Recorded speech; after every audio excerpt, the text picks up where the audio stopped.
벙커원 라디오. 빅그린 투 쓰리 샴푸, 이걸 쓰면 머리카락에 힘이 생깁니다.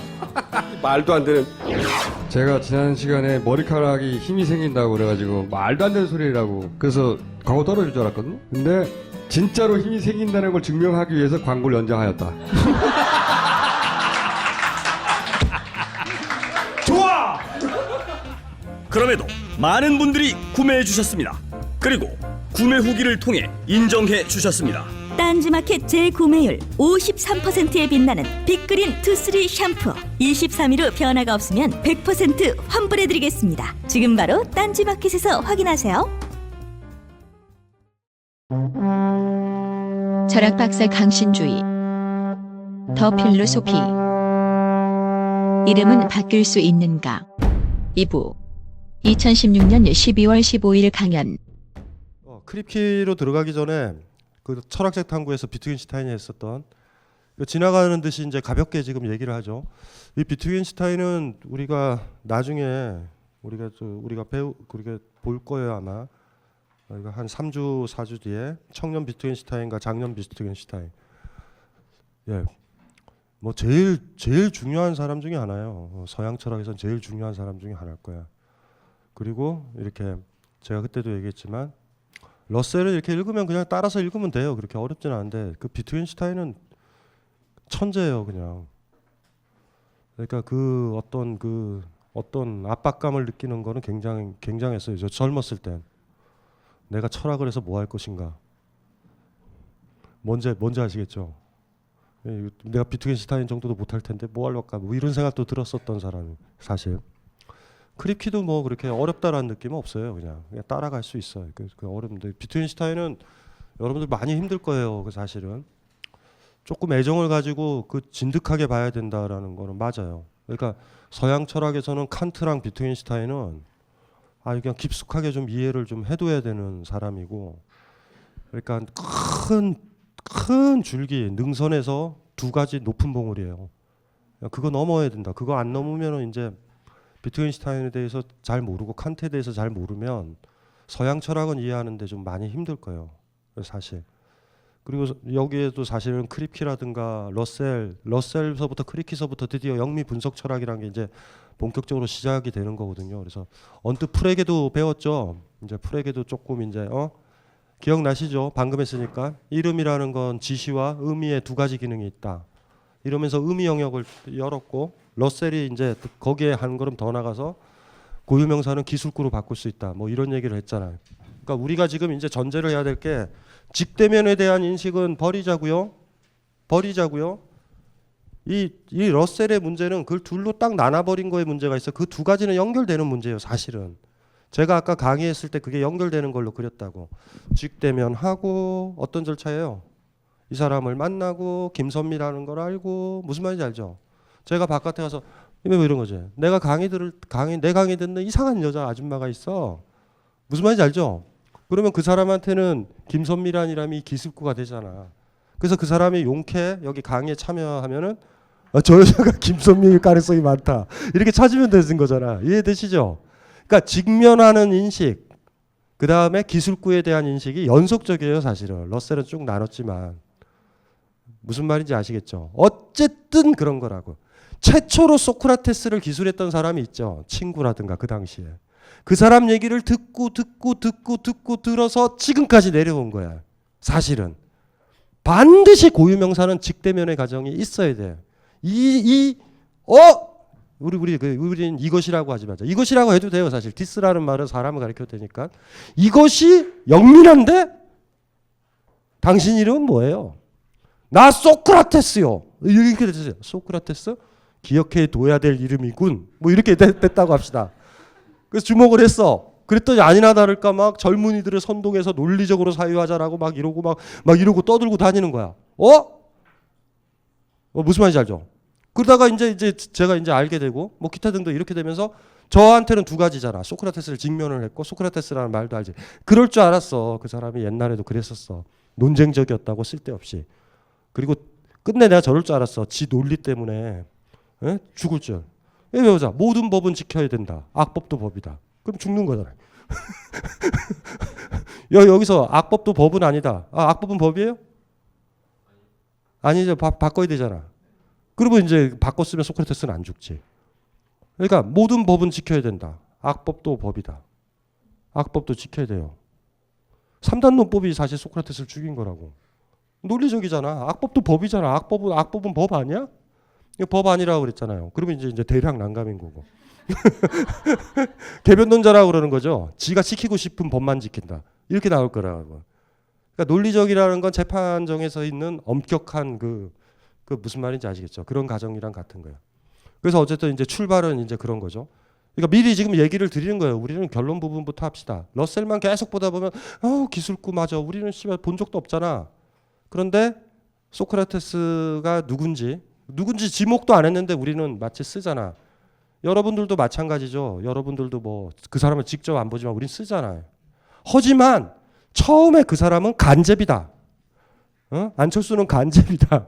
이렇게 얘기했었던 그 사람 말을 우리가 받아들이는 거고 안철수를 끌고 오는 거예요. 그 사람의 간접 경험에서. 그러니까 사실은 안철수 입장에서는 짜증나는 거지. 역사의 길이 남잖아. 간접이다. 뭐를 해도 간접이다. 이렇게 되는 거니까 안철수는 속으로서 황당할 거야. 나의 신중함이 간접이가 됐다. 뭐 이렇게 생각할 거 아니에요. 사실은. 무슨 말인지 알죠? 그러니까 여러분들은 간접이라고 본다고. 간접이다 보다가 간접이 행동을 안 할 때는 그냥 패스. 딱 간접이다. 이러고 끝나는 거야. 여시춘추라는 책에 뭐가 나오는지 아세요? 집에 소중한 도끼를 잃어버렸대. 굉장히 좋은 도끼를. 옆집에 아이가 훔친 걸로 보인대. 그랬더니 그 여시춘추 원문은 이래요. 저 새끼가 걸어가도 도끼 훔친 새끼고 앉아도 도끼 훔친 새끼고 나한테 인사해도 도끼 훔친 새끼다. 한참 시간이 됐더니 도끼를 딴 데서 발견했나 봐요. 그랬더니 다시 보니 걸어가도 도끼 안 훔친 놈이고 앉아도 도끼 안 훔친 놈이고. 그러니까 기술구에 대한 인식도 사실은 돌아보면 누군가의 직대면에서 온 거야. 누군가. 소크라테스가 태어났을 때 엄마 아빠가 명명을 했겠죠. 소크라테스라고. 김선미 씨가 태어날 때 명명을 했잖아. 이름의 놀라운 특징. 이름은 불려지는 거예요. 이름은 내가 부르질 않아. 무슨 말인지 알죠? 이름은 남이 부르는 거예요. 나를. 사실 이름처럼 묘한 대상은 없어. 사실은. 아까도 얘기했지만 거기서 나오는 어색함이라고. 제가 그러잖아. 강신주는 외로워요. 이건 제가 발언하면 안 돼. 고유명사를 여러분들이 해야 돼. 강신주가 외로워 보인다. 이러면 괜찮아. 이름이라는 거의 놀라운 특징은 내가 부르지 않아요. 이름은 타인이 부르는 거예요. 사실은. 그러니까 최초의 명명식이 중요하죠. 그래서 우리가 이름을 정하지도 않아. 정신 차려보니 우리도 이름을 받아들이는 거예요. 소크라테스도 그렇게 명명을 했고 소크라테스가 살아가면서 역사를 만들어 나가죠. 삶에서. 그럼 기술구가 생길 거 아니에요. 부인이 악처라면서 악처. 그리고 크산티페가 악처라는 얘기 그거 맞아요? 그 여자 입장에서도 황당할 것 같아. 그냥 발 좀 씻으라고 그랬는데 악처가 됐는지 모르지? 왜냐하면 간접이랑 비슷할 수도 있어. 무슨 말인지 알죠? 악처의 대명사가 크산티페가 된 거 아니에요. 심지어 철학자의 모든 부인들은 악처다. 근데 사실 악처를 자초하는 게 또 철학자의 의무야. 왜냐하면 상태들이 안 좋으니까. 지금 뭐 하고 있는 거예요? 이러다가 그거 좀 더 하고 그러니까 그만 좀 디비자 씨발 글 좀 그만 쓰고 막 이러니까 악처가 되는 거야. 악처가. 뭐 어쨌든지 간에 그런 식으로 어떤 이름이 붙여져. 크산티페는 얼마나 슬플까? 처음에 악처라고 누가 붙였을까? 예? 뭐 어떻게 할 거예요? 이제 크산티페. 슬픈 여자 크산티페. 소크라. 예? 어쨌든지 간에 출발은 그렇다고. 그러니까 러셀이 두 가지를 나눴잖아요. 직대면에 대한 인식과 기술구에 대한 인식을 나눴지만 사실 하나 생각 못한 건 직대면에 대한 인식도 시간이 지나가면은 그 사람의 역사를 알면서 김선미는 어떤 여자다 이렇게 붙여질 수도 있고 기술구에 대한 인식도 내가 직대면을 하진 않았지만 직대면 할 수도 없는 사람이잖아요. 죽었으니까. 하지만 최초의 직대면자랑 함축돼 있어요. 사실. 그걸 이제 나눠서 생기는 문제죠. 그래서 우리 입장에서 본다면. 근데 러셀은 확연히 나눠. 확연히 딴 세계인 것처럼. 그래서 기술구에 대한 인식에선 나의 직대면만 생각해. 누군가 직대면을 했고 걔를 평가를 했고 최초로 안철수를 본 다음에 간접이다! 이랬던 사람 있잖아. 근데 사실 그 사람은 다른 의미였을지도 몰라요. 자꾸 음식을 시키면 간을 더 넣는다. 그런데 그게 와전돼 가지고 자꾸 간만 보는 사람 뭐 이렇게 지금 와전됐을 수도 있는 거죠. 그 모르는 거예요. 그 역사가 있으니까. 그 이제 그 안철수의 몫인 거예요. 하나의 기술구가 안 좋으면 다른 기술구를 만들어서 그게 덮어져야 된다고. 안 그러면 우리는 다 그렇잖아요. 지금 가만히 있다가 아니 안철수가 탄핵 기간 때 터프했을 때도 있었잖아. 그때는 또 간접이라고 얘기 안 한다. 그리고 가만히 기다리고 있다. 어떤 행동하면 간접이다. 기술구는 참 그거 한 거예요. 그러니까 사실은 인식에 있어서 기술구에 대한 인식은 신뢰를 하면 안 돼요. 그 자체로. 항상. 그래서 누군가한테 저 사람은 안 좋은 사람이야 이런 얘기를 들으면 하나의 정보로만 남지만 여러분들 유보를 해야 돼. 항상. 내가 봐야 된다. 내가 평가를 내려야 된다. 무슨 소리인지 이해되시죠? 그 정신은 가져야 된다고. 기술구에 대한 인식은 누군가의 판단과 가치평가가 들어가 있는 거거든요. 그러니까 직접 보고 평가를 사실 내려야 되지. 그래서 뭐 그냥 떠드는 얘기로는 우리는 그런 사람들을 못 만나니까 그냥 떠들고 다니잖아. 근데 이제 시간이 지나면서 여러분들이 그런 걸 좀 잘해야 되는 것 같아. 직면해야 돼. 진짜 중요한 사람이면. 직접 보고서 결정을 해야 돼. 저도 그런 경우를 좀 많이 들었어요. 그러니까 어떤 얘기를 듣고 그 사람은 그런 사람이야. 근데 만났더니 그런 사람 아닌 경우도 있어. 근데 놀라운 건 통계적으로 90%는 맞아요. 10% 때문에 그래. 10%. 그러니까 중요한 경우에서는 진짜로 나한테 중요한 사람이 될 수 있는데 그 사람을 놓칠 수 있어. 근데 그런 경우도 있으니까 그거 조심해야 되죠. 그래서 여기서도 왜 여기 일어나는지 모르겠다. 러셀을 그냥 집중만 합시다. 러셀은 이렇게 얘기했잖아. 이 명제예요, 그냥. 논리적으로 고유명사는 뭐라고 그랬어요? 이것, 티스와 대밖에 없다 그랬잖아. 그러니까 김선미라는 것도 소크라테스라는 것도 모두 다 기술구예요, 기술구들. 설명하는 구절들. 디스크립션, 기술한다, 설명한다. 이걸로 바꿨잖아요. 요게 러셀의 입장이에요. 그래서 이렇게 바꿀 수 있을까? 이게 이코르가 될까가 이제 고민인 거예요. 자, 이거를 러셀의 입장이라고 딱 이름과 관련돼서 정리를 하면 돼. 자, 이제 비트겐슈타인의 영민함 때문에 그래요. 철학적 탐구에서 비트겐슈타인이 고유명사에 대해서 많은 얘기를 안 하지만 이런 얘기를 지나가듯이 철학적 탐구라는 책은 비트겐슈타인의 전기 작품이 논리철학 논거예요. 트락타투스라고 부르는 거. 논리철학 논거. 요거는 자기가 출간을 해. 요거 출간을 하고요. 그 다음에 철학적 탐구가 암으로 죽은 다음에 책으로 출간하려고 그러다가 고치고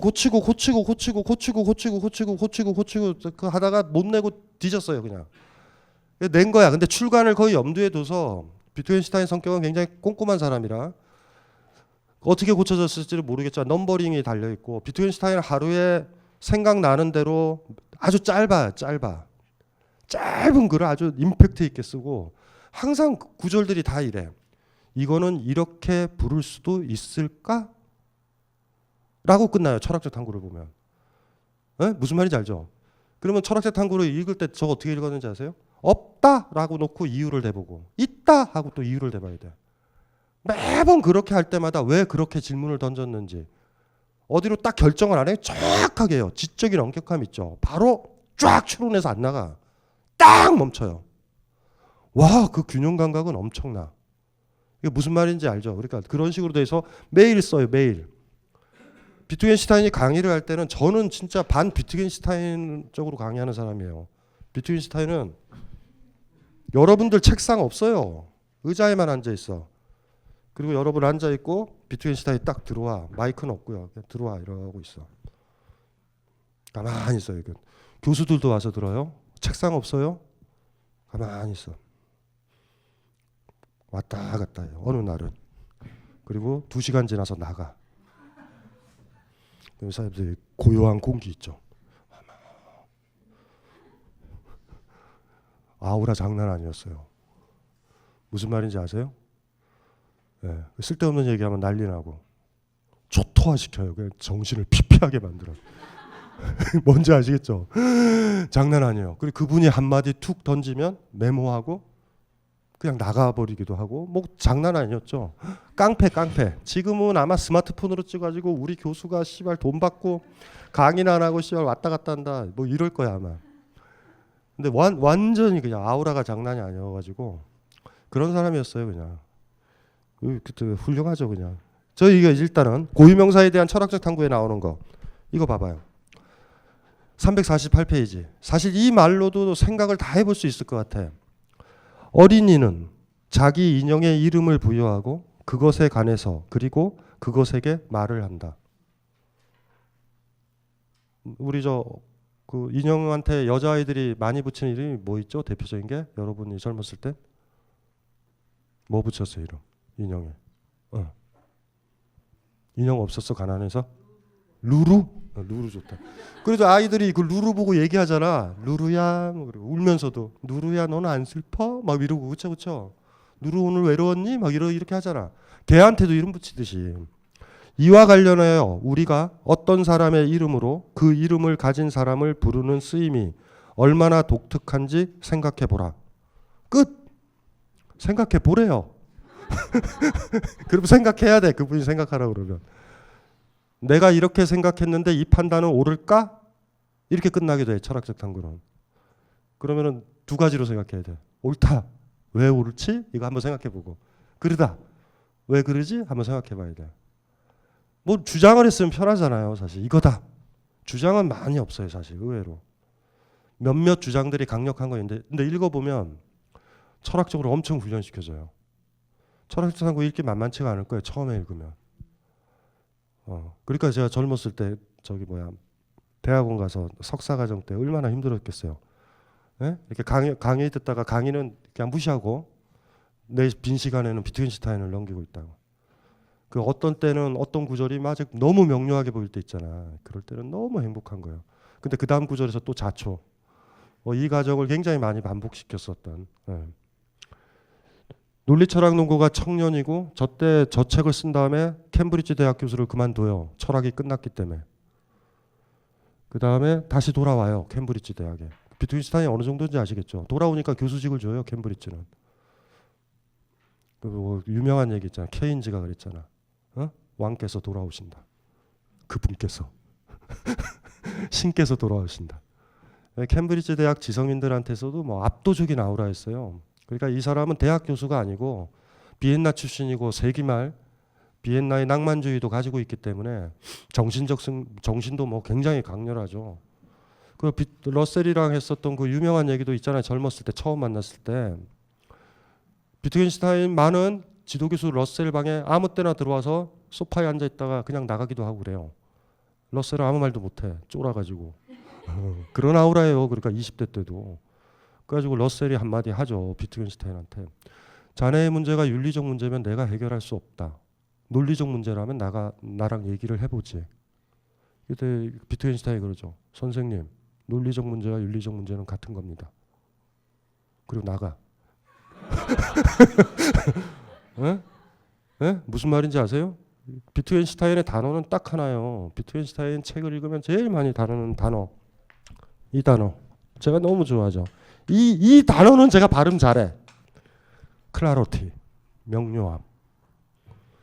윤리적으로 명료하고 논리적으로 명료하고 명료함은 같은 명료함이에요. 러셀이 직대면에 대한 인식과 기술구에 대한 인식이 분열돼 있잖아. 좀 별개인 것처럼. 논리적인 문제와 윤리적인 문제는 다르다고 생각했어요. 근데 비트겐슈타인은 그러지 않았어. 왜 우리가 논리를 추구하냐고요? 명료해야 되니까. 명확히 판단을 내리고 그대로 살아야 되니까. 무슨 말인지 아시겠죠? 그러니까 20살 때 러셀이 자기는 논리적 문제, 그럴 때는 이미 전문가적 문제 아니에요. 삶과 무관한 문제가 논리적 문제라는 거잖아요. 근데 비트겐슈타인이 추구했던 게 같은 거예요. 비트겐슈타인이 추구했던 단어가 클라리티. 일체의 상태에 안 좋은 인식이 개입 안 하는 거야. 산 위에 올라가서 클리어라는 단어는 언제 쓰죠? 한 사람을 스마트하다라고 써도 돼.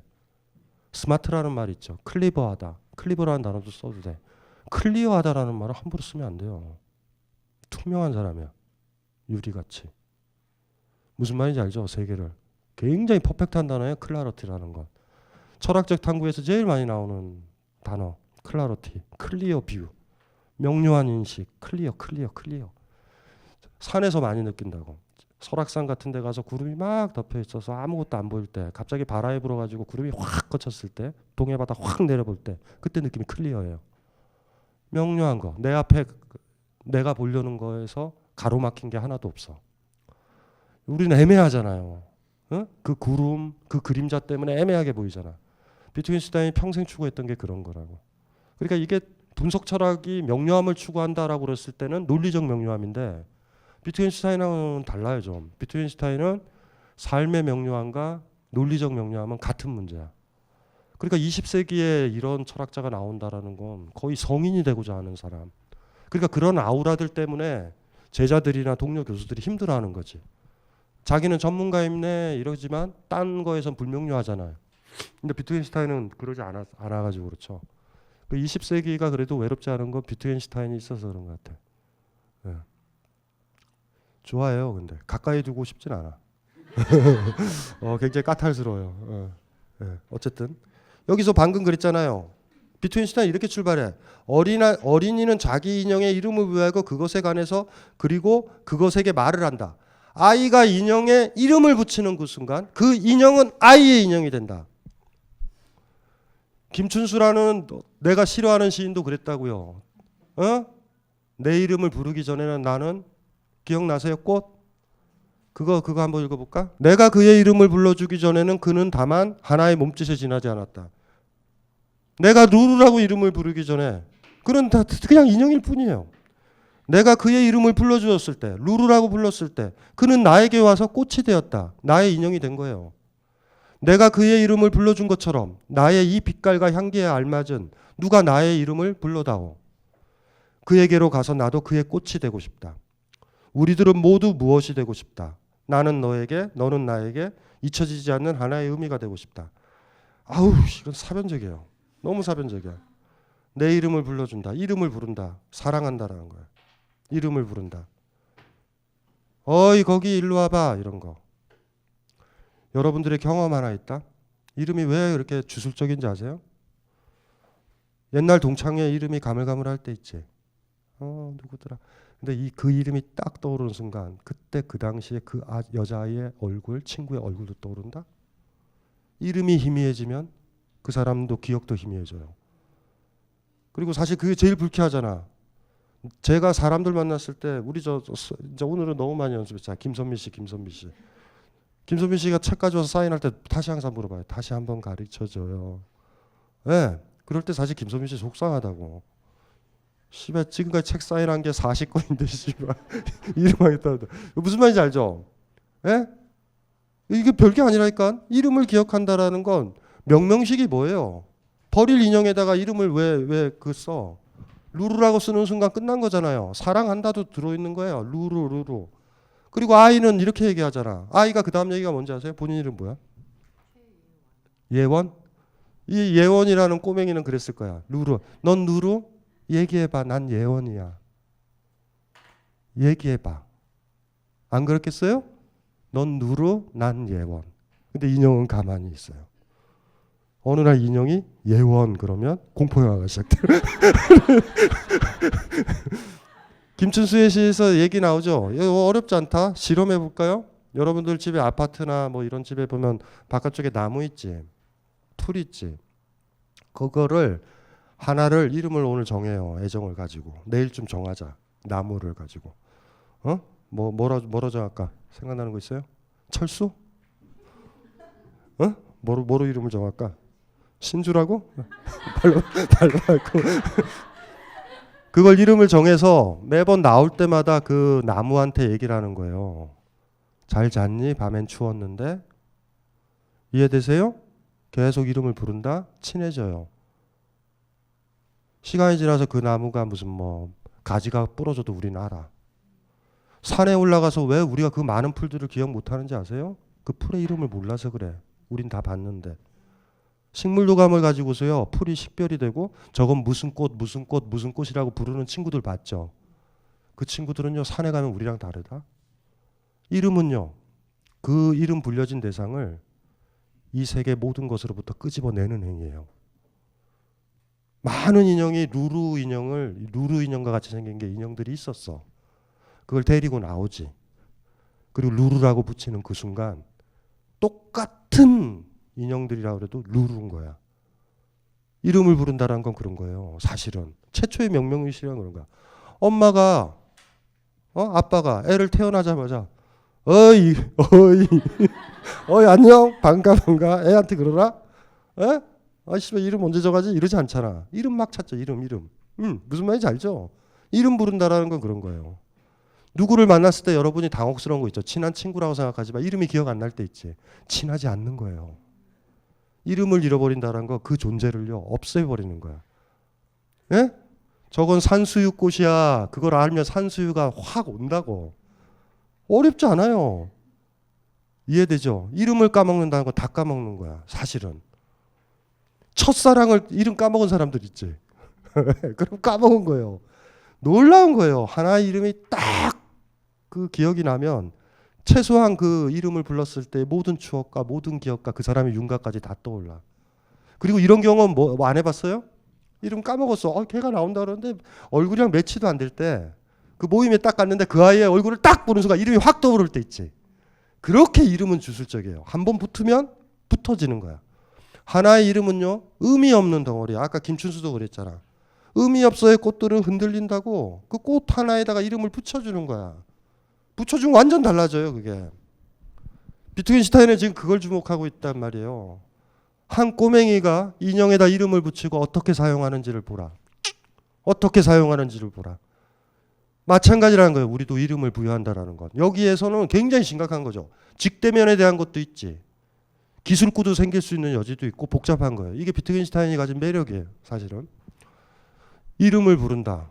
사실 그래서 그런 노력들을 옛날에는 했었어요. 옛날에는 그거를 철학적으로 내가 알고 있으니까 대학에서 강의할 때 80명이 들어도 첫 시간에 저 뭐 했는지 아세요? 지금은 그런 거 안 하는데 애들 이름 불렀어.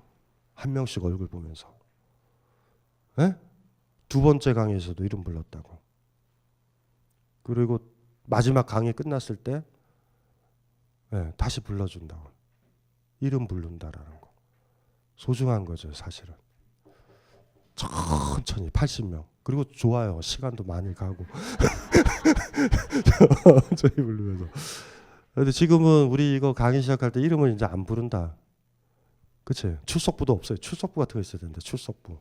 이름 불러주면 좋을 것 같아. 좋을 것 같잖아. 김선민 씨, 좋죠? 얼마나 좋아. 또 까먹었다. 이름이 뭐예요?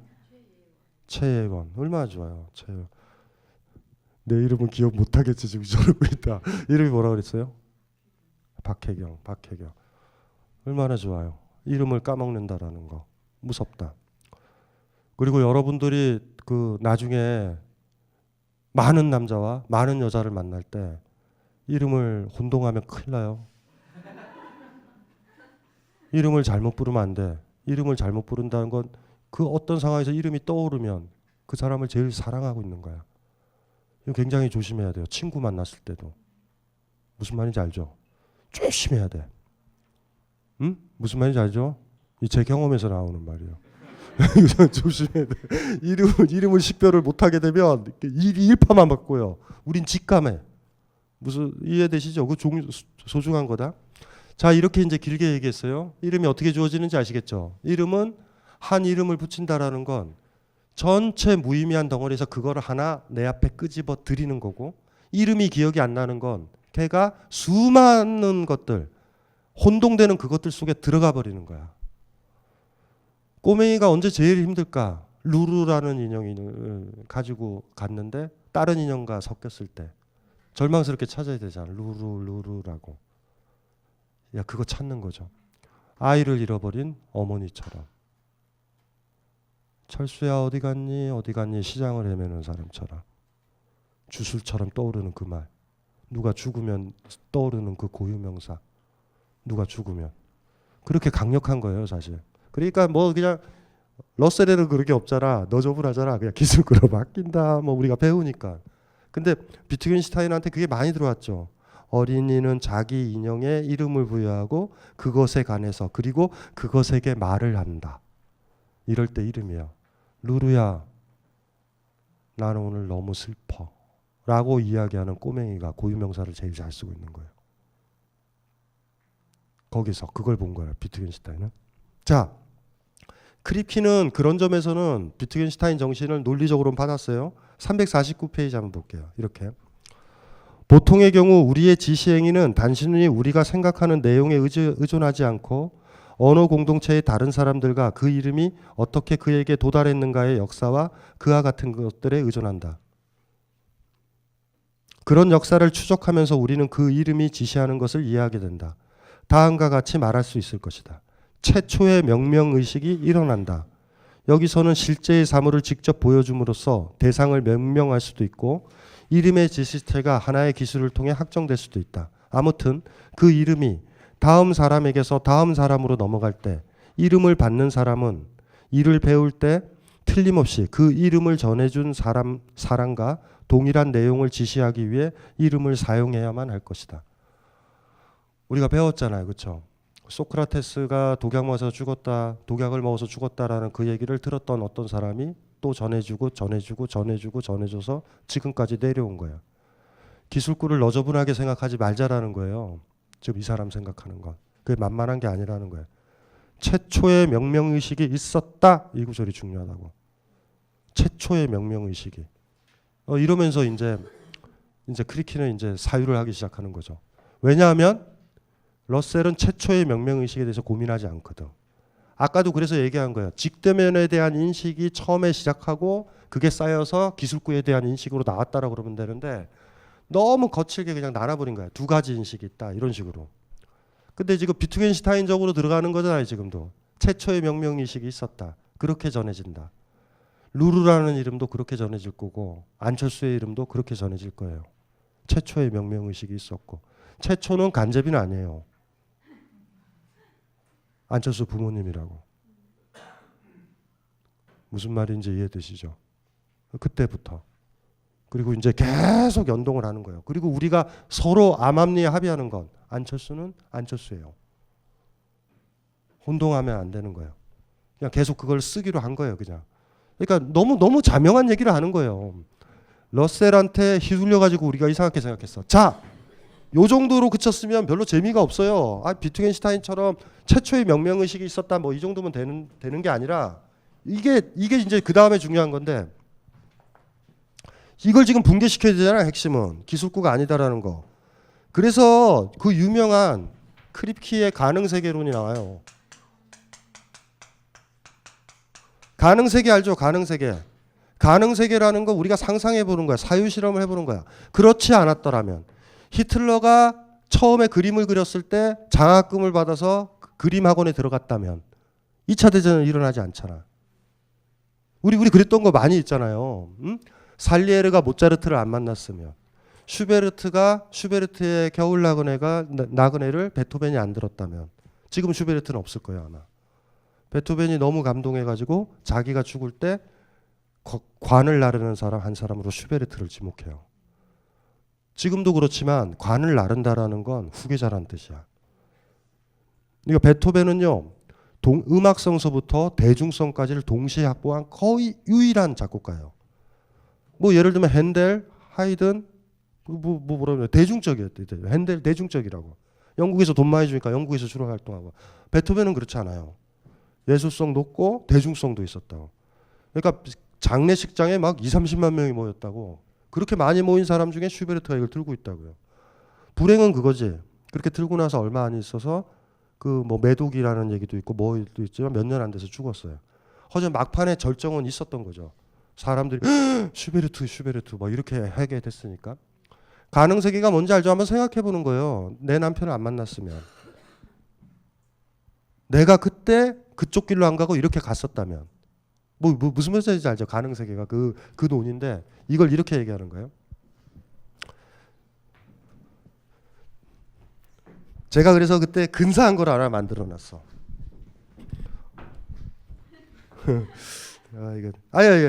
일단 그거부터 읽고 352페이지요. 이름과 필연에서 제일 중요한 문장. 이름과 필연이라는 이 한 권의 책에서 요 문장만, 요 인용문만 인용하면 돼요. 한 이름의 지시체가 하나의 기술 또는 일단의 기술에 의해 주어진다고 하자. 러셀이 맞다고 하자라는 거예요. 무슨 말인지 아시겠죠? 이름이 기술구로 아니면 어떤 덩어리의 기술구로 바뀔 수 있다고 해보자. 만일 그 이름이 그러한 기술과 같은 것을 의미한다면 그 이름은 고정 지시어가 아닐 것이다. 그 이름은 모든 가능 세계에서 동일한 대상을 반드시 지시하지는 않을 것이다. 리지드라는 말이잖아. 확고한 거. 아까 그 명명의식에서 얘기했던 게 그거예요. 그건 확고하게 지켜져야 된다. 최초로 말했던 사람이 그것이 전달되고 전달되는 거 지켜야 된다. 그게 고유명사거든요. 그러니까 지금 그거를 얘기를 해볼게요. 지금 보면은 여기 제가 그래서 이 사람 그 비유 말고 허난설원 하시죠. 허난설원. 예? 허난설원은 이렇게 된다고. 허난설원이라는 이름이 있죠. 러셀에 따르면 이퀄 허균의 누이야. 서의 유성룡이 극찬했잖아요. 저 허씨 집안에는 왜 이렇게 천재가 많은가. 예, 그 당시에 제일 영민했던 사람이죠. 허난설원도. 이렇게 썼잖아. 이렇게 바꿔도 되잖아. 응? 그쵸? 그런데 바꿀 수가 없다라는 거예요. 가능 세계에서는. 그래서 제가 여기서 막 이걸 고민을 했어요. 이걸 만들려고. 그래서 한번 봐요. 이렇게 쓸 수 있잖아. 여기 한번 써볼게요. 가능 세계에선 허난설원은 허균의 누이가 아니다. 쓸 수 있어요, 없어요? 가능 세계에선 쓸 수 있지. 그런데 허균의 누나를 넣어보자. 허균의 누이가 아니다. 쓸 수 있어요, 없어요? 없어요. 기술구는 못 바뀌어. 어떠한 가능 세계든지 간에 허난설원은 계속 쓸 수 있어. 허균의 누이로 바뀔 수는 없어요. 허난설원이라는 이름을 딴 내용으로 바꿔버리는 거잖아. 기술구는 의미가 있는 걸로 바꾸는 거잖아요. 바꾸는 걸로 치환이 안 되는 거야. 그냥 가능 세계에서도 통용되는 거예요. 이름은 완전 다른 거야. 이걸 증명을 해버린 거예요. 그냥 이런 식으로. 크리키가 영명하다라는 거예요. 그래서 허난설원 가능 세계예요? 있을 수 있지. 쓸 수 있죠. 허난설원은 허균의 누이가 아니다. 쓸 수 있잖아. 반지의 제왕에 보면 프로도 나오죠. 프로도. 프로도는 사실 골룸이다. 에? 무슨 말인지 알죠? 써도 되는 거예요. 가능 세계는. 가능 세계예요. 근데 이게 같다라고 그러면 허균의 누나는 못 써. 허균의 누나는 허균의 누나가 아니다. 누이가 아니다. 이렇게 되잖아. 논리적으로 말이 안 된다고. 이게 크리크의 영민함이에요. 고유명사는 현실 세계나 역사 세계나 가능 세계에도 고유명사를 유지하지 기술구로 치환되지 않아요. 치환되면 이상하게 돼. 이건 놀라운 사실이다. 가능 세계에는 고유명사만 통용되고 기술구는 적용이 안 되잖아. 기술구는 현실에만 관계되니까. 무슨 말인지 이해되시죠? 이해돼요? 안 되는 표정들이 반이고 이해된다라는 게 반이다. 기술구를 또 바꿔보면 돼요. 예를 들면 이럴 때죠. 소크라테스는 독약을 안 먹었다. 가능 세계에선 돼, 안 돼? 독약을 마신 사람은 독약을 안 먹었다. 돼, 안 돼? 안 된다고. 논리적으로 말이 안 되잖아. 가능 세계예요. 놀라운 사실을 하나 찾아낸 거야. 크리키가. 고유명사는 가능 세계에도 통용이 돼야 된다고. 하지만 기술구는 통용이 되지 않아요. 이거는 왜 놀라운 건지 아세요? 여러분들은 가능 세계에 살잖아. 어떻게 될지 모르잖아요. 간제비가 간제비 아닐 수도 있는 거예요. 가능 세계에선. 가능 세계란 거는 가능한 거지. 지금 입장에서 보면, 현실적으로 보면. 나 나중에 이런 사람 될 수도 있는 거 아니에요? 지금 꿈도 못 꾸지만. 이해되시죠? 고유명사는 그렇게 해서 기술구가 붙을 수 있는 거 아니에요? 너는 간제비니까 영원한 간제비야. 이렇게 되는 거예요. 기술구를, 고유명사를 기술구로 바꾸면 가능 세계론이 이렇게 크리키는 논리적으로 이렇게 만들었지만, 이거는 가능 세계에서예요. 가능 세계. 가능 세계에서는 이 두 문장을 다 쓸 수 있는데 위에는 써도 되는데 밑에는 못 써. 이래서 느낌이 되는 거죠. 와! 그래도 허난설원은 허난설원으로 쓰인단 말이야. 가능 세계에선. 하지만 허균의 누이는 가능 세계에선 모순이 벌어진다고. 말도 안 되는 거죠. 가능 세계도 나름 논리적이다. 여러분들이 꿈꾸는 세계 논리적이지 않아요? 가능 세계도 실제로 일어나진 않지만 무슨 말인지 아시겠죠? 어때 영민하지 않아요? 고유명사를 구한 거예요. 기술고로 치안이 안 돼. 그리고 더 하나를 철학적으로 더 끄집어내야 돼요. 이 끄집어내는 건 크리키가 한 게 아니에요. 저 혼자 한 거예요. 저 혼자. 한번 해보는 거죠. 한 아이가 이름이 딱 부여됐고 김선미라고 여자아이가 태어나서 김선미라고 이름이 딱 부여됐을 때 어떤 수로들이 붙을지 아직도 몰라요. 가능세계는 열려 있어. 사실 가능세계를 도입하면서 크리키가 놀라운 일을 사실 자기도 모르게 한 거야. 아 그렇구나 그렇구나. 이름이라는 거. 이름은 절대적인 축 같은 거야. 축 뿌리같이. 그리고 거기에 뭐가 붙는지는 잘 모르겠어. 그건 본질은 아닌 거야. 사실은. 다른 게 또 붙을 수도 있어요. 기술구는. 그래서 우리가 아까 속았던 거 있잖아요. 소크라테스는 무슨 말인지 알죠? 독약을 마신 사람이다. 맞아 맞는 것 같아 이랬는데 크리키가 가능세계에서도 그럴까? 가능세계에서 소크라테스는 독약을 안 먹었다? 이래도 되잖아. 사실은 독약이 아니라 그 한약이었다. 뭐 이렇게 되잖아요. 근데 그 말은 안 되잖아. 독약을 먹은 사람이 독약을 먹지 않았다. 이거는 말이 안 돼요. 기술구로 안 된다고. 요걸로 이제 러셀이 붕괴되는 거예요. 기술구에 대한. 이 책이 나왔을 때 얼마나 충격적이겠어요. 근데 재밌는 건 까먹지 말아야 된다고. 비트겐슈타인의 책들을 읽으면서 크리키가 탄생해요. 비트겐슈타인의 철학적 탐구의 가장 강력한 애독자고. 그러니까 우리가 아까 비트겐슈타인 구절이 그렇게 돼 있다고 그랬잖아요. 이거는 이거라고 볼 수 있을까? 아닐까? 이렇게 되지. 근데 크리키의 놀라운 점은 딱 그쪽으로만 다 독해를 해버려요. 그래서 비트겐슈타인 좋아하는 사람들은 크리키가 지나치게 독해를 했다. 이렇게 해도 비판을 받아. 지금 저 인터넷에서 그거 한번 찾아보실래요? 크리키 책. 사적 논리 그 책 있어. 비트겐슈타인과 그 책. 번역돼 있거든요. 그 책이 굉장히 중요한 책인데 비트겐슈타인 규칙과 사적 언어 이 책. 크리키가 크리키로 탄생하기 직전의 책이에요. 비트겐슈타인을 공부를 했지만 비트겐슈타인의 의미 부여를 하면서 비트겐슈타인과 다른 길로 가기 시작한 최초의 책. 그리고 그 책을 쓴 다음에 이제 굉장히 달라져요. 크리키는 크리키적으로 변해. 비트겐슈타인의 위대함은 그런 거 있어요. 이게 옳으니까 이렇게 생각해가 아니라 비트겐슈타인과 씨름을 하다 보면 자기가 철학하게 된다고. 크리키가 그 하나의 사례예요. 그리고 비트겐슈타인을 강하게 독해를 했었던 또 사람이 일본의 가라타니 고진이고 그 사람도 철학적 탐구를 안 읽었으면 우리가 알고 있던 가라타니 고진은 안 나와요. 그러니까 굉장한 인큐베이터 같은 거예요. 정답을 주진 않아요. 어떤 방향 제시라고 그러나 그런 거. 제가 그래서 아까 그것도 찾은 거예요. 그거 찾느라고 너무 힘들었다고요. 크리키가 비트겐슈타인 자장 안에 있다는 걸 좀 보여주려고 인용문을 찾으려고 저 인형한테 그 구절을 찾은 거야. 사실 거기서부터 출발하는 것 같아. 사실 출발은요. 요게 붕괴되는 장면은 보셨죠? 가능세계. 와 가능세계 재밌다. 예.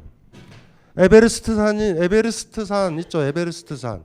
세계 제일 높은 산이지. 세계 제일 높은 산이지. 가능세계에는 두 가지가 달라. 에베레스트 산은 세계에서 두 번째 높다? 이거 되죠? K2가 더 높은 거야. 그런데 세계에서 제일 높은 산은 세계에서 두 번째 높다. 이 말은 못 써요. 고유명사는 그런 거야. 무슨 많이 만들 수 있어요? 뭐 어렵지는 않잖아. 그렇죠? 안 된다고. 일반 명사들끼리 이렇게 나열해서 기술구로 바꿔가지고 하면 모순이 된다고. 이해되시죠? 예를 들면 강신주는 김수영을 좋아하는 철학자다. 예? 예? 근데 가능세계에서 강신주는 김수영을 싫어한다. 되지? 그런데 김수영을 좋아하는 철학자는 김수영을 싫어한다. 돼요, 안 돼요? 안 되지. 요 논증을 이제 만든 게 크리키예요. 그래가지고 아주 그냥 깔끔하게 정리됐지. 우회가 아니라니까요. 이름은 가능세계에도 통용돼야 된다. 그리고 여러분들이 고민해야 될 건 이 가능세계를 굉장히 많이 확장을 해봐야 된다고. 사실 따지고 보면 우리가 기억하고 있는 많은 이름들, 기술구들도 특정한 가능세계들 중에 하나를 선택한 걸 우리가 배웠을 거고 여러분들의 이름도 그래서 그만큼 소중한 거예요. 나는 뭐뭐 하는 사람이에요. 이렇게 쉽게 여러분 자신을 규정하지 말라고. 나는 애 엄마예요. 이러지 말라고. 에? 김선미는 아이 엄마다. 이해되죠? 아이 엄마다 이렇게 기술고로 동의하지 말라고요. 김선미는 아이를 안 낳아도 돼요. 김선미는 나이 들은 노처녀다 이래도 되잖아. 아이를 낳은 여자는 노처녀다 이 말은 못 쓴다고. 고유명사로 지시되는 우리 자신이 얼마나 강고하다라는 거 있죠. 그리고 우리가 가능 세계에 열려 있는 거야. 기술구의 지배를 받는 순간 우린 가능 세계를 생각하면 안 돼요. 무슨 말인지 이해되시죠? 허균의 누나라고 생각하면 죽어도 허균의 누나인 거야 그냥. 반면 허난 서로를 잡으면 우린 가능 세계를 꿈꿀 수도 있는 거예요. 그래서 저 가능 세계라는 논의를 굉장히 많이 크게 확장을 해서 생각을 하면 크리키가 얼떨결에 굉장히 좋은 일을 했어요. 근데 까먹으면 안 돼. 크리키는 굉장히 정치적으로 보수적이에요. 의외로. 아니 정치에 대해서 생각을 안 해. 사실 정확하게는. 영민한 사람이에요. 영민한 사람. 그거 재밌어요. 아마 비트겐슈타인이 살아났어도 크리키의 이 논증 보고 흥미로워했을 거야. 근데 비트겐슈타인은 이런 식으로 논증하지는 않아요. 그래서 차이를 아시겠죠? 아니 왜 저 몇몇 사람들 아직도 납득이 안 되는 표현을 하지? 아 가능세계 모르겠어요. 가능세계? 고유명사에도 가능세계 여러분들 꿈꾸잖아. 어? 선민이 그리고 김선미 씨도 그러니까 선민이 나는 나중에 나이 들어가지고 두 번째 여자 대통령이 될 거야 청와대. 무슨 말인지 알죠? 그런 거 꿈꾸잖아. 꿈꾸죠. 고유명사는 그 꿈과 여러분이 어떻게 변하느냐에 따라 견뎌내는 거예요. 나로. 기술꾼은요 현재 딱 규정돼 가지고 절대 가능세계도 없고 변화도 없는 거야. 그러니까 사실 이 가능세계론이 함축하는 거는 굉장히 진보적으로 변할 수 있는 거예요. 그러니까 그런데 이제 제가 이제 우려했던 게 그런 거잖아. 크리키 자신이 정치적으로 그렇게 진보적이지는 않아. 크리키가 저한테 음식 사줘야 돼요.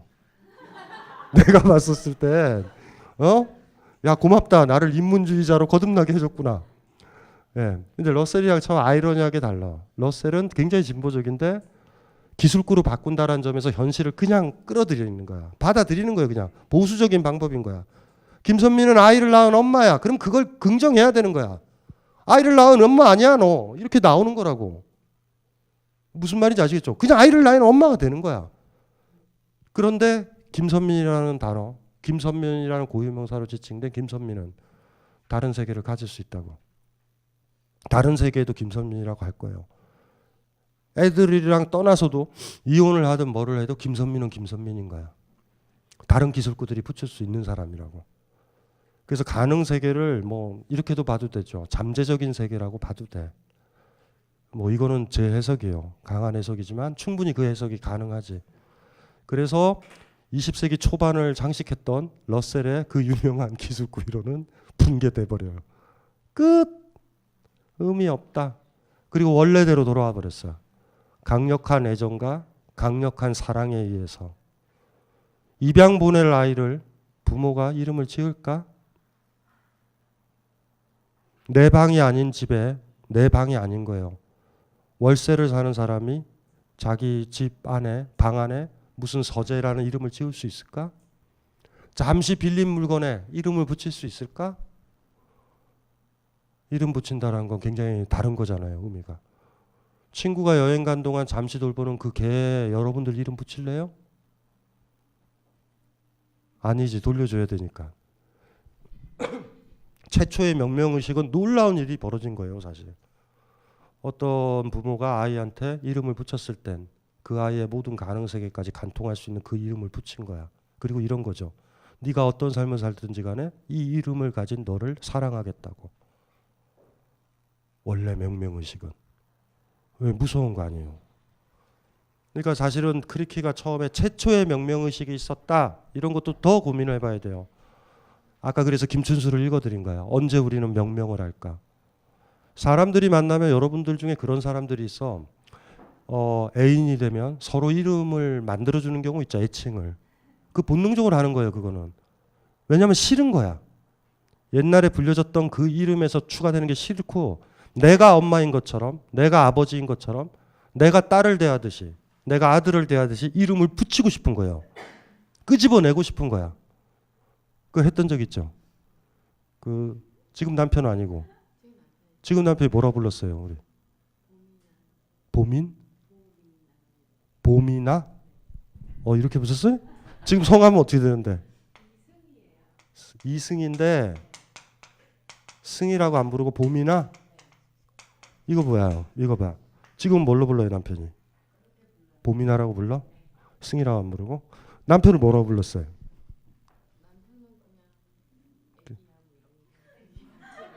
애기야 그거 좋다. 애기야가 왜 좋은지 아세요? 다른 남자를 만나도 애기야. 봄이나는 위험하다. 그 남자친구나 여자친구가 자꾸 여러분들한테 일반 명사처럼 애칭을 붙일 땐 조심해야 돼요. 바람둥이일 수 있어. 자꾸 뭐 무슨 말인지 알죠? 그거 조심해야 된다고. 아주 특수한 이름을 붙이게 만들어야 돼. 그래 그 작업을 했어요 본능적으로. 최초의 명명의식. 그 다음에 봄이나라는 거에서 쌓여가는 거예요.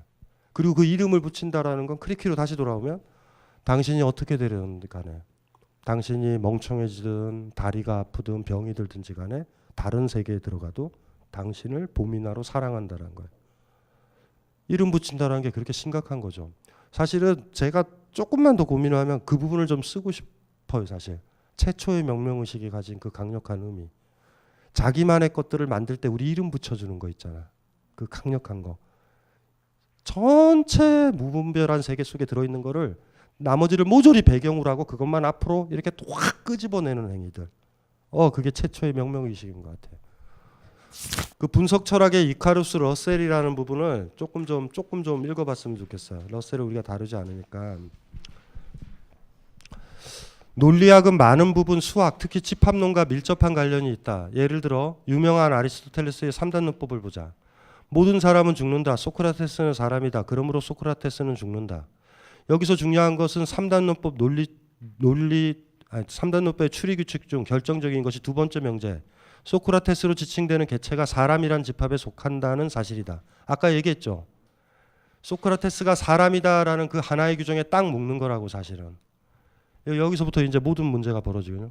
만약 소크라테스로 지칭되는 개체가 개라든가 혹은 장난감 로봇이라는 집합에 속한다면 모든 사람이 죽는다는 사실을 들어 소크라테스가 죽는다고 주장할 수 없을 것이다. 여기서 우리는 소크라테스와 같은 고유명사라는 것이 논리적으로 자유하는 사람들에게 얼마나 장애가 되는 대상인지 알 수 있다. 심각하죠. 집합은 많이 묶일 수 있으니까.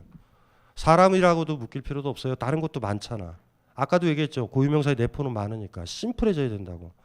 사실 논리학의 바닥에는 그래서 폭력성이 전제가 돼요. 우린 철학적으로 그걸 환원한다고 그래. 하나로 환원해버리는 거야. 저기 있는 김선민이라는 저 여자를 단독적으로 보는 게 아니라 김민선, 진선미, 김선미. 김선민이는 누구야? 그래서 내가 만났던 여자인가? 이제 짜증 나는 거야. 그러면 선미 씨가 나한테 그래. 김선민은 누구예요? 그래 화나. 그냥 막 던지는 거예요. 그러니까 생각 없어요. 그러니까 사람이다라고 딱 놓는 거예요. 그 다음에는 아주 규정이 쉬워요. 어떤 사람은 사람은 누구다라는 이런 정의를 내려버릴까. 여기는 사람은 죽는다 해서 그래도 괜찮아. 사람은 질서를 지킨다. 동물은 무질서하다. 이렇게 시키는 순간 자유로운 사람들은 억압되는 논리가 바로 나온다고요. 집합으로 묶는다라는 건 전체로 묶는다고 사람들을 군대에 집어넣는다라는 거야. 서구에서 발달한 논리학의 그 역사는요. 전체주의를 암축해요. 만약에 아도르노 같은 사람이면 바로 그걸 얘기했었을 거예요. 아마. 서양에서 전체주의가 발달한 이유는 서양 논리와 이성의 숙명이다. 이게 사실 아도르노의 입장이잖아요. 사실은. 아도르노가 그랬으니까. 집합론적 사용. 그래서 사실 이거와 관련된 첨예한 논쟁들이 많다고. 게델 아시죠? 게델 모르죠? 모르는 게 좋아요. 어쨌든. 게델도 집합론이 완전하지 않다는 걸 보여줬어. 이 사람도 저는 좋아한다고. 집합론은 퍼펙트하지 않아요. 유명한 역설들 많죠. 유명한 역설. 러셀이 좋아했던 역설.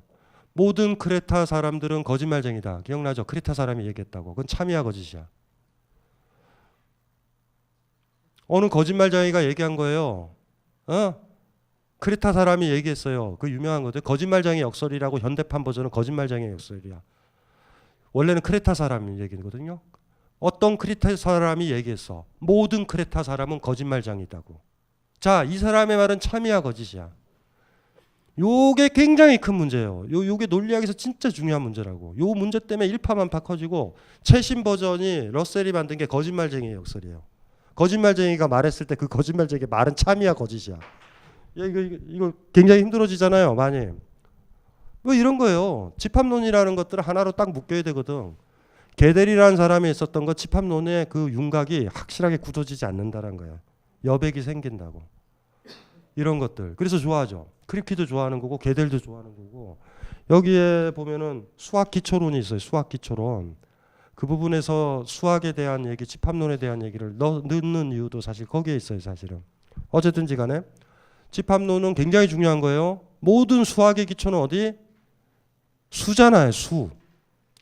자연수죠. 자연수. 마이너스 1을 본 적이 있어요? 본 적 없지. 마이너스 1은 이 자연수를 이해해야지 마이너스 1이 나와. 여기에 컵이 있었다. 빠지죠. 이걸 마이너스 1로 표기한다고. 실수 i 알아? 헛수 i 알아? 제곱하면 마이너스 1이 되는 수 배웠죠? 이해되시죠? 수의 최종적인 기초는 자연수거든요. 그래서 옛날에 어떤 친구가 수학에 관심이 있다. 그건 자연수에 대해 관심이 있어야 되는 거야. 그래서 사람들은 목숨 걸고 싸워요. 소수에 대해서. 소수. 소수 아시죠? 2 소수고 3 소수잖아. 6은 소수 아니지. 1과 자기 자신밖에 없는 거. 그게 몇 개나 될까? 무한할까? 소수는 뭐냐면 수의 신비거든요. 나머지는 소수로 다 환원되잖아. 그렇게 찾다가 내려가서 20세기에서 뭘 찾았냐면 집합론적 사유가 나와. 수를 뭘로 설명할까? 집합론으로 설명하자는 거야. 그 시도를 했던 게 러셀이에요 또. 비슷한 얘기예요. 일반 명사로 바꾸는 거랑 똑같은 거야. 여기 한번 보세요. 소크라테스라는 이름은 존재하는 혹은 존재했던 어떤 개체에게도 혹은 상상으로만 존재하는 가공의 개체에게도 모두 적용할 수 있기 때문이다. 이런 경우 우리는 소크라테스라는 고유명사가 어떤 집합에 속하는지 미리 알 수가 없다. 러셀이 고유명사는 기술구들의 축약에 불과하다고 주장했던 것도 이런 이유에서다. 만약 그의 주장이 타당하다면 소크라테스는 플라톤의 스승, 아테네에 살던 사람, 독약을 먹고 자살한 사람이란 기술구로 치환 가능하다. 그렇다면 이제 소크라테스는 스승이라는 집합으로, 유럽인이라는 집합으로, 남성이라는 집합으로, 그리고 자살한 사람이라는 집합으로 너무나 쉽게 분류 가능하게 된다. 기술구로 딱 바꾸는 이유는 별게 아니에요. 어떤 집합으로 묶을 수 있고 계산할 수 있는 거예요. 그냥 정확하게는. 이거에 저항을 해야 된다고 묶이는 거예요. 교도소, 수용소 같은 거라고. 집합론적 사유는. 계산하기는 편해요. 일단은. 뭘 통제하기는. 계산이 뭐예요? 통계도 하고 자연계도 하고 생태계도 계산하잖아. 개체수 계산하잖아요. 개돼지처럼 분류하잖아. 그들이 다른 세계에 살 가능성 이런 거 생각하지 않는다고. 그러니까 사실은 서양 자연과학 기술이 가진 그 강력한 포갑성들이 드러나는 거예요. 사실은. 논리학, 집합론적 사유는 그래요. 근데 이제 한번 볼게요. 사실 화이트헤드와 함께 지은 수학 원리에서 러셀은 자연수를 집합 개념을 통해 정의하려고 했을 정도로 집합으로 모든 것을 환원하려고 했던 인물로 유명했다. 수학 기초론에서 흔히 논리주의라고 불리는 사유 전통이다. 자연수의 논리적 기초를 마련하는 화이트헤드와 러셀의 작업은 의외로 간단하다. 1은 공집합 하나. 2는 공집합의 공집합이요. 3은 공집합이 3번 되는 거. 공집합으로 다 설명하는 거야. 모조리다. 이 수학 원리라는 책은 3권짜리인데 굉장히 두꺼워요. 근데 완성이 마지막엔 안 돼. 사실 그 완성이 안 되게 한 거에 비트겐슈타인의 공헌이 크지. 비트겐슈타인은 그 쓸데없죠. 쓸데없는 작업을 한 거예요. 쓸데없는 작업을. 기초도 약한 것들에 건물을 세워가지고. 굉장히 두꺼워요. 수학 원리 굉장히 중요한 책이에요. 이렇게 두껍다고. 전문 철학자들은 공부를 해봐야 되는데 다 읽은 사람이 별로 없어요. 의외로. 저도 집에만 있어. 집에 있어요. 먼지만 안고 있고 가끔 먼지 털어주고 있어. 네. 어쨌든 이거 볼게요.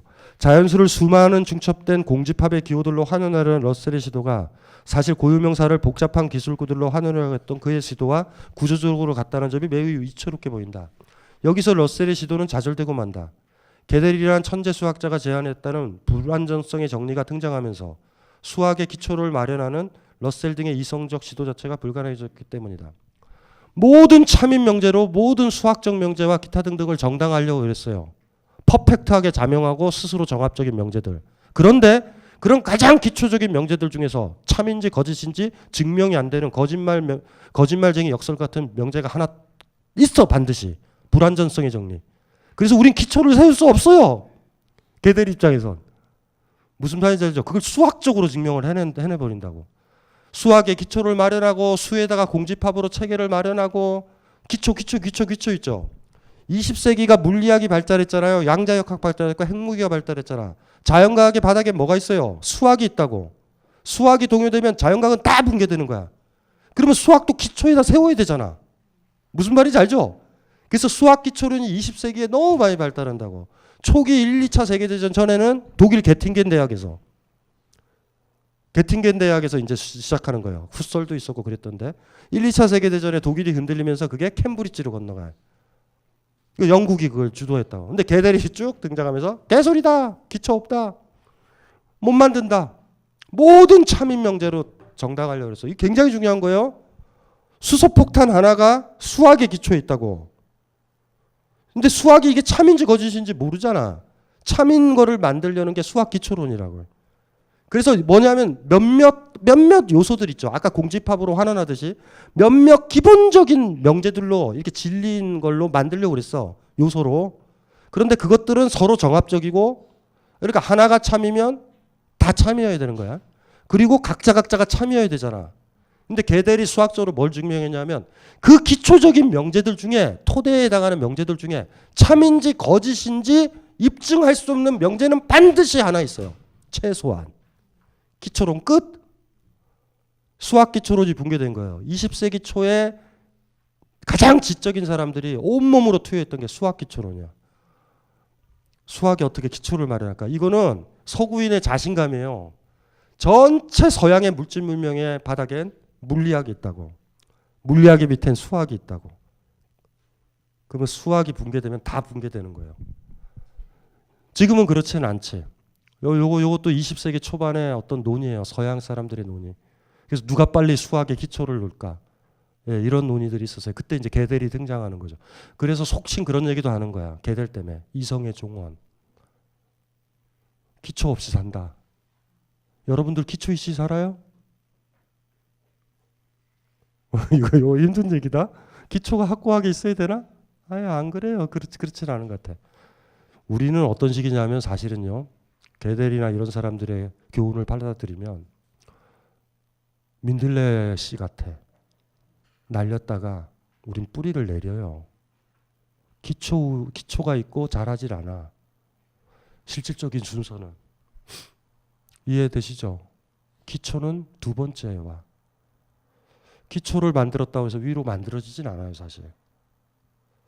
뭐 상관없는 것 같아. 에? 기초가 없어도 돼요. 기초에 대한 어떤 망상을 많이 가졌던 시절이 있어. 20세기 초반에는 사활을 건 문제예요, 지성인들이.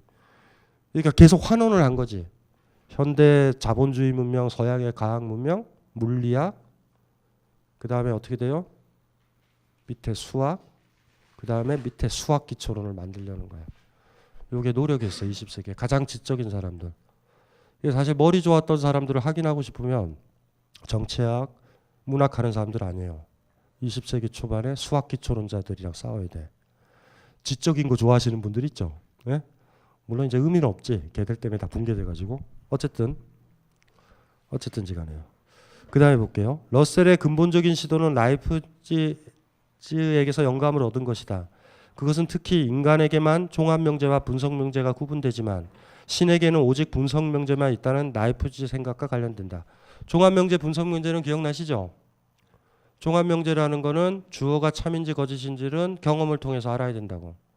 김선민 씨는 아이가 있다. 이 얘기는 종합명제고. 예? 고유명사는 다 종합명제일 수밖에 없어요. 사실은. 고유명. 모르니까. 근데 예를 들면 이런 건 있죠. 이게 분석명제잖아. 철학자는 철학을 한다. 주어만 딱 놓고 보면 참인지 거짓이지 않은 거야. 총각은 결혼 안 한 남자다. 참이에요, 거짓이에요? 참이잖아. 주어만 보면. 그런데 아까도 얘기했잖아요. 아까도 얘기를 했지만 라이프니츠 입장에서 신의 시선에서는 다 분석명제라고. 그러니까 왜 그 얘기를 했냐면 기술구들 때문에 그래. 기술구들 지금 이야기들 때문에. 한번 볼게요. 결국 고유명사를 기술구들로 분석하려는 러셀의 시도는 아이러니하게도 신의 차원에 설 수 있다는 이카루스의 오만함과 비견될 수도 있다. 그리스 로마 신화에 따르면 이카루스는 새의 깃털들과 밀랍을 이용해 날개를 만들어 하늘로 날아올랐다고 한다. 그러나 태양에 가까워질수록 밀랍은 녹아내렸고 마침내 이카루스는 에게해로 추락해 죽게 된다. 고유명사와 자연수를 일상적인 용례로 사용하려고 했다면 러셀은 분석 철학자로서 그나마 안정적 지위를 유지했을 수도 있다. 수학 기초론을 모른다 그래서 미적 분학을 계산 못하는 것도 아니고 수학 기초론을 모른다 그래서 산수가 붕괴되는 것도 아니고 수학 기초론을 모른다 그래서 삼각함수 계산이 틀리지도 않아요. 일단은 그런 것들이 먼저 있고 기초론을 만들 수도 있어. 근데 이게 비트겐슈타인의 지적이에요. 비트겐슈타인은 이거에 어떻게 개입하냐면 수학 기초론은 새로운 분과를 하나 만들었던 것뿐이다. 지적인 놀이를 하나 만들었던 분이다. 아이러니하게도 초등학교 때 그냥 산수 배우잖아. 수학 기초론을 배우려면 수학과에 가서 고학년에 가야 돼. 이게 뭐야? 그럼 지금까지 기초 없이 했나? 수학은 아무 문제 없이도 작용할 수 있어요. 이게 비트겐슈타인의 생각이야. 제발 좀 생각하지 말고 봐라. 이게 비트겐슈타인의 표어거든요. 그럴 거라고 추론하지 말고 봐라. 어떻게 작동하는지. 수학 기초론을 모른다 그래서 우리가 수학의 활동을 못하나? 못하지 않아요. 버트란트 러셀은 옛날에 여러분들 보고 그랬을 것 같아. 저거 수학 기초로도 모르는 것들이 어떻게 지금 방정식을 계산하고 있나 저것들이? 수학 기초론을 한 사람이 또 삼각함수를 잘 계산하냐? 그것도 아니에요 또. 수학은 하나의 다른 기술이다. 이렇게 봤던 사람들도 있어요. 예. 어쨌든지 간에 라이프니츠가 그러니까 여기 이 구절을 썼었던 게 그런 것들이에요. 러셀이라는 사람이 가지고 있었던 하나의 특징. 러셀의 집합론, 러셀의 환원주의, 고유명사를 항상 해체하려고 그랬던 거. 기술구로 딱 분류하는 순간 다 분류가 되겠죠. 사실은 분류가 된다고. 예? 독약을 먹은 사람. 이렇게 어떤 집합으로 분류하고 그래야지 계산이 된다라는 거. 그래서 그러는 거예요. 그래서 다행인 것 같아. 게델이 나온 게. 그래서 제가 게델을 좋아하는 거예요. 좋아하는 게 고유명사를 구할 수 있구나. 그리고 저는 이렇게 최소한은 얘기할 수 있어요. 하나의 집합을 고려할 때 우린 폭력적이 된다고. 김선미라는 저분은 다양한 집합에 묶일 수 있을 거야. 여기 이 강의 들었던 사람 중에 하나. 이것도 되고 무슨 말인지 아시겠죠? 아이 엄마 집합에도 들어갈 수 있어. 아까 똑같은 얘기를 하는 거예요. 근데 하나의 집합에 몰아넣을 때 골치 아픈 거예요. 그러니까 러셀은 쉽게 한 거라고. 기술구로 바꾸고 싶고 사실 다양한 기술구라고 그랬지만 어떤 특정한 하나의 기술구에 집중할 거라고. 기억나잖아요. 지금 3단 논법에도 모든 사람은 죽는다. 소크라테스는 사람이다. 소크라테스가 사람이다라는 규정밖에 없을까? 너무 많은데. 그래서 3단 논법이 붕괴되잖아. 논리의 세계가 지배의 세계와 분류의 세계와 배제의 세계와 억압의 세계를 낳는다라는 거. 그래서 때때로 논리 철학하는 사람을 만나면 이야기가 안 된다라는 듯한 느낌이 드는 이유. 제가 나중에 한번 분석 철학하는 후배 하나 데려와 볼까요? 걔 데리고 오면 화가 날 거야. 뭔 소리 하는 거야. 그리고 그런 사람들은 항상 이렇게 얘기해요. 제 얘기를 알아들으려면 이 책을 먼저 봐야 돼요. 힘들어 죽겠어. 어쨌든지 간에 예. 오늘은 좀 어려운 주제예요. 그리고 이 주제를 마련한 건 이 철학 대 철학의 이 고유명사의 문제를 다뤘던 이유는 혹여 논리적이거나 영미 철학을 공부를 하다가 이 사람들이 가지고 있었던 시도들 자체가 일파만파잖아. 우리 아까 그때 딸인가요? 딸 기억나죠? 그 딸아이 기억나죠?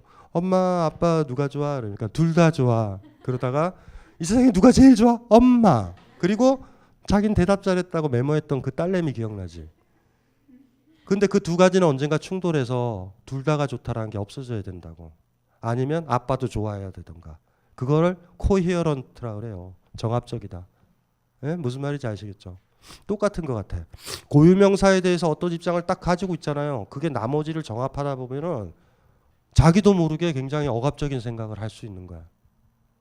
저 사람을 아내를 분류하고 싶은 거야. 너는 아내야. 너는 아내라니까. 왜 그 철학 대 철학 강의를 들어? 너 철학자 할 거야? 무슨 말인지 알죠? 누군가가 여러분들한테 강요하면 어떤 집합에 여러분들을 넣는다고. 그리고 그걸 받아들이는 순간 잘못한 사람이 돼. 나는 내가 있기 때문에 무한한 가능한 집합 속에 나는 묶일 수 있다라는 거. 그래서 크립키를 여기서 다루고 싶었던 거예요. 사실은. 그리고 젊은 이제 친구들 중에 뭐 철학 대 철학 뭐 이거를 뭐 철학가 애들이 볼까 모르겠다. 분석 철학하는 아이들이 이 구조를 딱 봤었을 때 조금 좀 고민을 좀 더 해봤으면 좋겠다는 거예요. 정합성은 그렇게 해서 무서운 거예요. 그래서 어떤 아이가 다른 판단은 참 여러분들이랑 같는데 한 판단은 현저하게 나쁠 때 있지. 왜 얘가 이런 생각을 하지? 그 생각이 중요한 거예요. 그 생각이요 마치 물을 탁하게 어지럽히는 잉크 물처럼 작용해요. 싹 물들인다고 한 사람이. 옛날에는 그러지 않았는데 왜 저 사람이 저렇게 변했지? 이런 사람 있지. 100%예요. 옛날에 김지아가 상태 좋았었잖아. 오적 썼을 때. 근데 지금은 굉장히 보수적으로 변했죠. 근데 사실 김지아한테도 그때 모순적이었다고. 계몽주의의 측면자와 민주주의자의 측면이 같이 있었는데 계몽주의 측면이 지배를 한 거예요. 독재자가 있었을 때 계몽주의자는요. 무슨 말인지 아시죠? 나의 힘으로 독재의 상태도 밝히고 이런다고 생각한다고. 계몽주의자가 제일 싫어하는 거는요. 민중들이나 그 사람들이 자기 스스로 등불을 들 때야. 그럼 그걸 끌려고 그래요. 자기 등불만 유지하려고. 이번에도 뭐 시민 막 그럴 때 막 끝나고 나니까 뭐 시민회에 만든다 그랬잖아. 시민들이 싫어했던 이유. 내가 나왔을 뿐이야. 나를 이끌 사람이 왜 내 앞에 있어? 무슨 말인지 알죠? 계몽주의가 아직도 종언을 구하지 않았다고. 그래서 사실 김지아가 반대했던 거는요. 노동자들이 자기운동, 노동운동 싫어해. 옛날 박정희 정권이 있었을 때처럼 지금 우리는 억압적인 상황이야. 이래서 자기 선생으로서 가오를 잡고 끌고 가기를 원해. 이 계몽주의자야. 거기까지 해서 사람들이 불을 밝히면 착한 계몽주의자는 이제 내 불은 꺼도 되겠네 하고 찌그러져 있으면 되잖아. 나쁜 계몽주의자는 뭐냐면 자기가 든 계몽이 인라이트먼트잖아요. 인라이트 알죠? 불을 밝히는 거예요. 인라이트. 이런 글자라고. 이게 계몽주의에 들어오는 거야. 빛을 밝히는 거야. 빛을 밝히는 거. 영어에서 EN을 붙이면 make light예요. make light. 불을 만드는 거예요. 계몽주의자는 이렇게 계몽에 불빛을 드는 거예요. 나를 따르라 이런 거라고. 그렇죠? 그러면 자기 소임이 있어. 근데 기본 구조는 정치적 구조지. 내가 리더가 되는 거야. 지식인들의 우월 의식이에요. 그러다가 여기 노동자들이나 이런 사람들이 자기 등불을 들잖아. 그럴 때 착한 계몽주의자는 이제 됐네 하고 자기 불을 끄면 돼. 나의 역할은 끝났네. 그런데 나쁜 계몽주의자는 그 불을 꺼. 너희들 불은 잘못된 불이야. 내 불이 진짜야. 옛날에 그래서 우리가 저 학생들이 분신자사라고 했을 때 조선일보에 김지아가 썼잖아. 죽음의 구판을 거둬라. 김지아가 싫어했던 건 그런 거예요. 김지아는 변한 게 아닌 거였어. 우리가 내 생각을 할 때는 내 생각을 안 했을 때는 김지아가 옳은 생각을 했으니 우리가 따라가는 거. 그래도 상관없는데 김지아가 진짜 싫어했던 건 우리가 생각하는 거예요. 여러분들도 어떤 사람인지 모르겠어요. 여러분이 선생인데 아이들이 다 자기 거를 안다. 그럼 아유 잘 됐네 이제 교육 끝났네 이러는 건지 너희는 잘못 생각했어 이럴 수도 있어요. 계몽주의자의 폭력성은요 거기서 나와. 등불을 들었는데 당신들의 불을 밝혀주겠어. 앞길을 밝혀주겠어 그랬잖아. 근데 그 사람들이 이게 나의 앞길이에요 이렇게 불을 필 때 그 불을 끈다고. 그 불은 너희들이 든 불은 불이 아니야 이런 거. 최근에 이런 여러 가지 뭐 시민단체나 이런 거에서 그 계몽주의적 흔적들이 많이 보여. 사실은 계몽주의는 위험한 거라고. 그 구조 자체가 다시 또 억압의 구조니까 위험한 거죠. 어쨌든지 간에 그것도 중요한 거죠.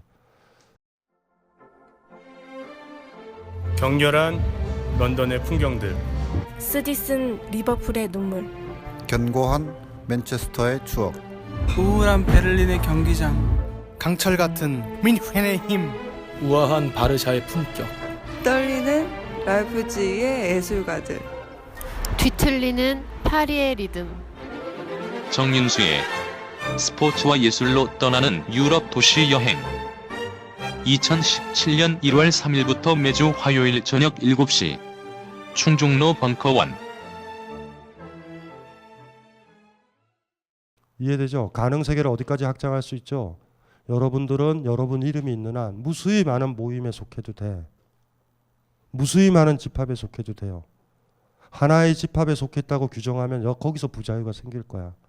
수많은 모임들이 가능하고 수많은 관계들이 가능해요. 크리키가 얘기했잖아. 가능 세계에서도 여러분은 여러분도 있을 테니까. 고유명사가 있듯이. 그래서 하나의 집합론으로 묶는 시도 굉장히 위험하다. 소크라테스는 저주받은 거잖아. 그래서 소크라테스는 인간이다. 그리고 죽잖아. 다른 것도 많은데 소크라테스는 인간에만 묶이는 게 아니라 굉장히 많은 거에 관계를 맺을 수 있을 것 같아. 그래서 이 꼭지를 쓴 거예요, 사실. 만약 여기에 이 얘기를 좀 받아들이게 되면 괜찮을 것 같아서 집합론에서 벗어나고 전체주의에도 정치적으로는 거기까지 벗어날 수 있으니까 이 정도까지 안 들어왔으면 좋겠어요. 논거가. 어떤 사람이 보수적 주장을 할 때 기술옥으로 들어올 수도 있는 거예요. 그러니까 너는 누구야? 너는 누구의 엄마잖아. 기술옥으로 들어온 거예요. 아니야. 크리키적으로 저항할 수 있는 거예요. 나는 아니야. 나는 결혼을 안 했을 수도 있다. 무슨 말인지 알죠? 나는 너랑 헤어질 수도 있어. 무슨 말인지 알죠? 나를 지킨다라는 거 고유명사를 지키는 거잖아. 센 거예요, 사실은.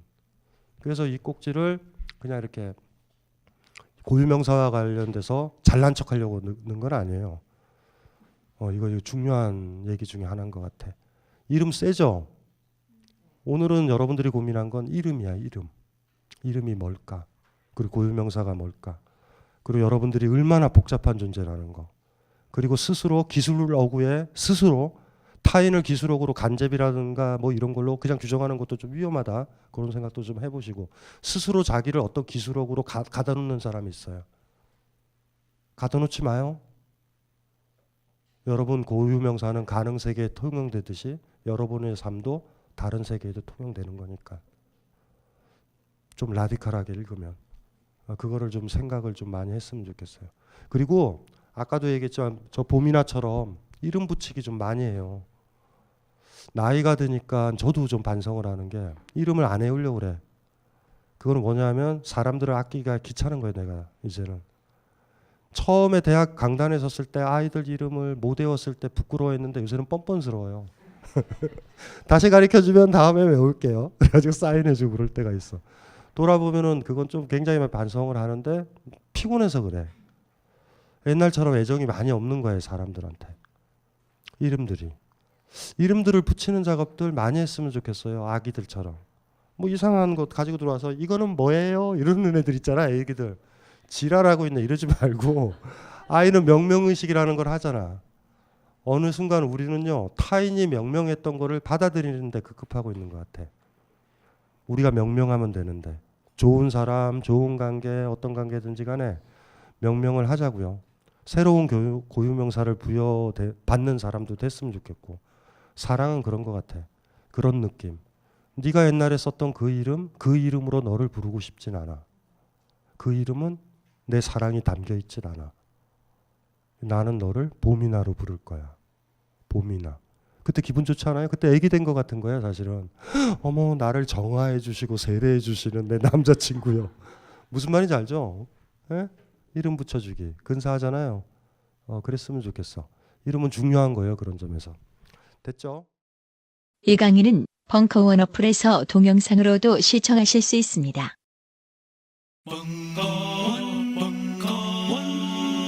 벙커원 라디오